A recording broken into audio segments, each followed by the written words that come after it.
I'm gonna be showing you guys the best apps to get for Instagram. If you want to slay the Instagram game, you need these apps. Hey guys, what's up? My name's Carla. If you guys are new here, if not, welcome back to my channel. Today's video, I'm gonna be showing you guys how I edit my Instagram photos along with the best freaking apps for Instagram and your Instagram stories, just everything that has to do with editing Instagram photos, my favorite apps, the apps that I think that, you know, if you guys don't have, you should definitely get. So without further ado, let's get into it. I like the natural photos. I like to be able to show like the true colors of things and just have it be a little bit more authentic. And you know, I dabble here and there and maybe my mind will change in a little bit, but right now that is how I like to edit my Instagram photos, is more on the natural side. So that's going to be what I'm going to show you guys. I'm going to screen record my phone so that we can go through step by step how I would edit an Instagram photo up until, you know, posting it. I have everything kind of like laid out on my phone, and I have a photography app. There's a bunch of stuff in here. For my full-time job, I do a lot of social media, mostly just working on Instagram stories, going to events and making sure that we're posting on our stories. So I test and try a lot of different apps for just like different effects to see what I can get. So I have a lot of apps on that. The main ones that I like to use are Lightroom, Facetune, sometimes Snapseed, Instories, Retouch, StoryLuxe, and Colourtone. I don't use all of these apps all at once. I'll use them for different things depending on the effect that I want to get in the Instagram photo or story. A lot of the times when I take photos, it's mostly off of my iPhone just because it's really convenient, and you know, I can get like different angles and my hand is just really awkward when I hold the camera. So yeah, I just mostly take it on my phone. So the first app that I'm gonna go into is Lightroom, and this is the photo that we're going to be editing. This photo is not touched, nothing like that. Usually what I like to do is I turn up the contrast a little bit, maybe like a 6 or a 7. I really like to lower the highlights just a little bit, just because I like to make myself a little bit more tan, because everybody knows I'm really fair. We're going to lower down the whites, but only to like 3, and then we're going to I kind of like raise the blacks to like an 8. Usually I'll go over to this color tab and I'll go over to mix, and I will go to the orange, and I will lower down the luminance maybe like to a 2. Like, I don't do it too much, and that's all I do with that photo right there. And then usually I go over to detail and I do sharpening. I do it to maybe like 15, and then I don't touch anything else, but I touch noise reduction, and I do that maybe at like 12, and I do color noise reduction as well. And this just like makes your photo a little bit less grainy and a little bit more high quality, and that's what also the sharpening does as well. So you can see that like it's not a dramatic difference at all. So we're gonna export it to the camera roll. So that's all I do with Lightroom. Mostly you know, it really depends on the photo itself, but for the most part I just, you know, like to make my skin a little bit more tan, but not super artificial, just because everybody knows that I'm not like super bronzed naturally, so I don't want to make it look unnatural. You know what I mean? Like, we're trying to go natural here, a natural Instagram theme. So next we're gonna go into Facetune. So this is the picture that we just edited on Facetune. All I like to do here is I go to the retouch button, and sometimes I'll click whiten, and I'll zoom in real close, and I like to like tap over my inner corner. I'll tap kind of like a little bit over my highlight on my nose, wherever I really like highlighted on my cheeks, you know, and I really like tap it, but you can't really tell a difference. And if you mess up, you can just go to the eraser tool and just kind of like erase it. But you can tell it's like not like you can do it more dramatic so you can see a little bit more, but I kind of just keep it natural, and I kind of keep it at like 55 for the whiten tool. Sometimes I'll do the smooth, but not really. I'll kind of, that's what noise reduction does for Lightroom. It kind of like smooths out the skin a little bit, so I don't really need to use it here. If I do, I'll like tap it over, like you're doing like tapping motions. I never really fully swipe because that is what can make it look obvious. I really like Facetune for the details tool. Now this is where I will detail like my eyebrow, and again I'll do like tapping motions, and I'll just kind of tap over the eyebrows. I'll tap over my eyes, my lashes, my hair. I'll kind of like swipe over lightly, and any jewelry that I wear, I always click the detail tool. So like you can kind of tell if you zoom it up all the way, like you can see the difference between detail, like this is no detail and then this is detail. I kind of like to keep it at like, again, like a 55, just because I don't like it to be too intense or all the way up. That's really it for Facetune. Sometimes I saw this trick, I forgot who posted about it, but I will leave their @name somewhere on the screen here. But I learned this trick, and I don't do it all the time, but it's really nice if you want to make like your makeup pop. I will go over to the paint tool, and I will go over to tone, and I will click on the top and go all the way over to the black, and I will zoom in really close, and I'll kind of lightly go over the base of my eyelashes, and you can just tell that it just defines it a little bit more. You know, you can see the before and the after, just slight difference, but especially if your liner doesn't look as black as it does in person when you take a photo, using this trick, girl, you gonna, it's life-changing. Again, I only do it to about like a 54, 55. That's it for Facetune. On this picture particularly, the next and last app that I'm going to use is ColorTone. I love this app. I'm just gonna import the photo, which is right here, and I click edit. And what this app is really good for, and what I like to use it for, is for the filters. Now, I don't like to do super like heavily filtered photos, you guys know me, but it has a bunch of different filter like packs that you can buy, but there are plenty of free filters that you can use. My favorite one to use is under the Brooklyn Kelly pack, and I go to Azure. Now you can see it is very dramatic. That is not what we want. That is not what I want. So you can click on the actual like filter itself, and you can lower the intensity, and I lower it down to about 39. So you can kind of see that it just like boosts the photo. You know, it doesn't like change much, but it kind of like lightens everything. It makes my eyes pop.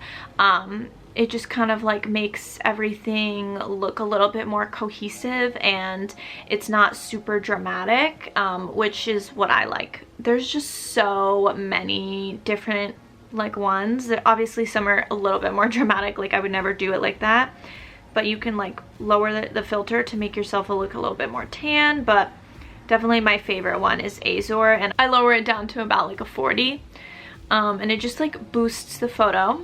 And then I click export, and then that is really it. I would then go to my Instagram, which is at Carla Alexandra Official, if you guys aren't following, and I'll click the add button, and I will just upload the photo. Then, you know, I would write a caption and blah blah and all that stuff, and then it's ready to post. So that's really what I like to use on a daily, like on a basis when I post my Instagram. That's literally how I do it. It's nothing dramatic, nothing crazy.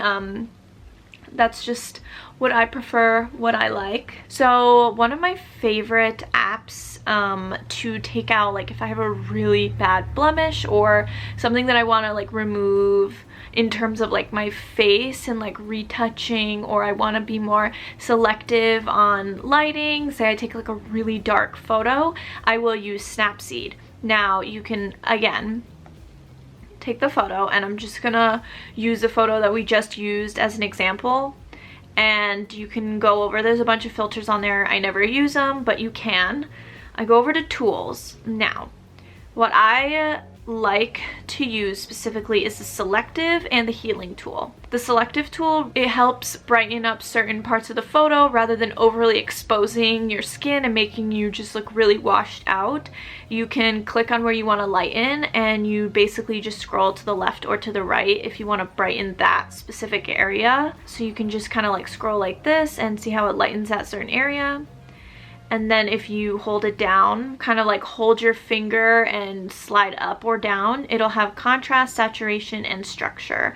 So you can like lower the saturation, deepen the saturation, and stuff like that. And you can do multiple. So an example being, I will brighten up this area. You can click the plus button at the bottom and brighten up another area. If you want to brighten up this area, and then say you want to add another one, and you want to darken this area, you know, you can kind of play around with the lighting. So that's why I like to use this app for the selective tool. I also like to use it for the healing tool. So I had a little bit of a blemish on this photo. I didn't edit it out just because I like to be a little bit more authentic, but you can just zoom in and you can just tap on it and it's literally gone. And then I have one like up here, tap on it and it's gone. I also really like the Retouch app. So the Retouch app you do have to pay for. I believe it was like $1.99, so it's not that expensive. I know a lot of people don't want to buy apps, which is fine. This is probably one of the only apps that I've found in order to remove an object seamlessly. This is the best app for it. Okay, so let's do this picture.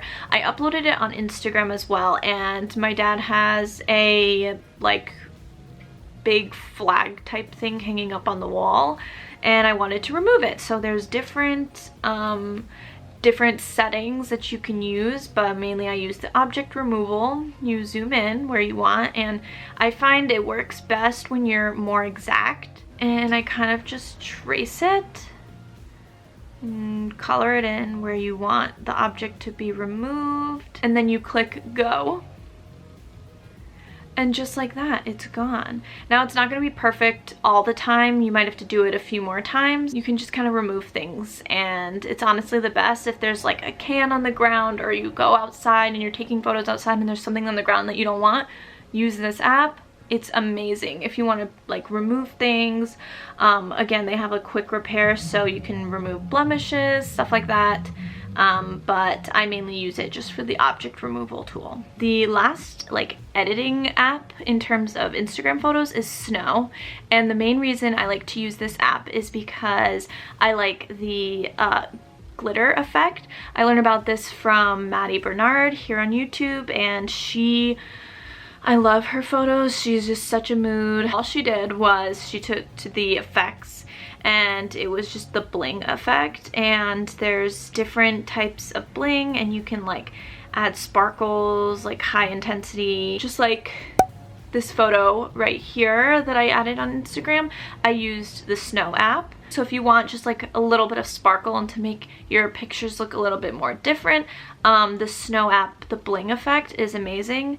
That's all I really use this app for. I don't use it for anything else, just the bling tool. In terms of Instagram stories, this is how I like to use mine. My favorite app right now is StoryLuxe, and you can like have a bunch of different like story layouts. Some of them you do have to buy, but there are a bunch that are free and just as good. They have just like different ones that look like more vintage, and you can do multiple photos.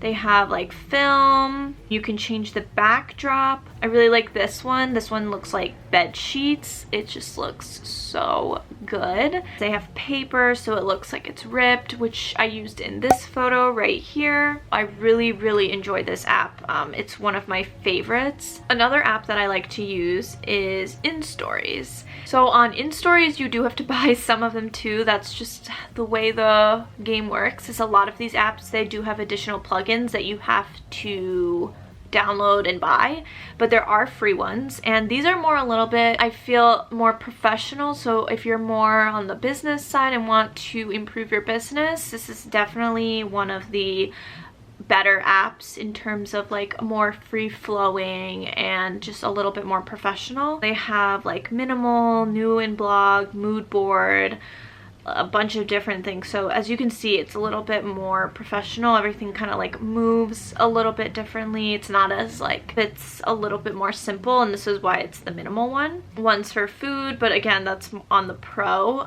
Instories Pro. Another app that I like to use is Storychic. Now this one is just amazing. This one looks so cool, and again, it has additional plugins that you can buy, but there are free ones. The ones with the crowns are the ones that you have to pay for, but the ones that don't have any are free. And they just have like some cool like different ones. So they have like a film strip, so it looks like you have like straight off film. Clone, this one's animated, so they just have like different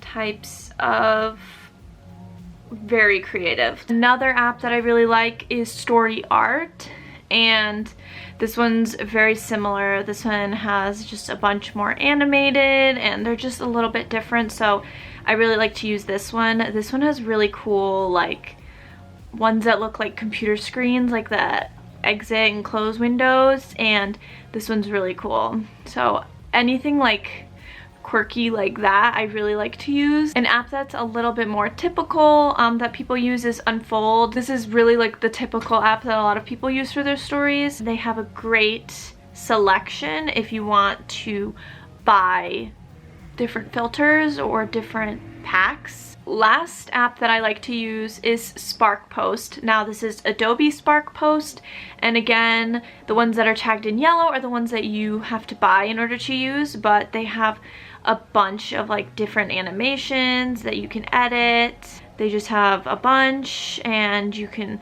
make your own, you can use the templates, and there's just like a bunch of variety. So those are the apps that I like to use to edit my Instagram photos, to get those natural looking photos. Also, the best apps for you guys to use to edit your Instagram photos, to edit your Instagram stories, so that you can look bomb AF. You can look amazing.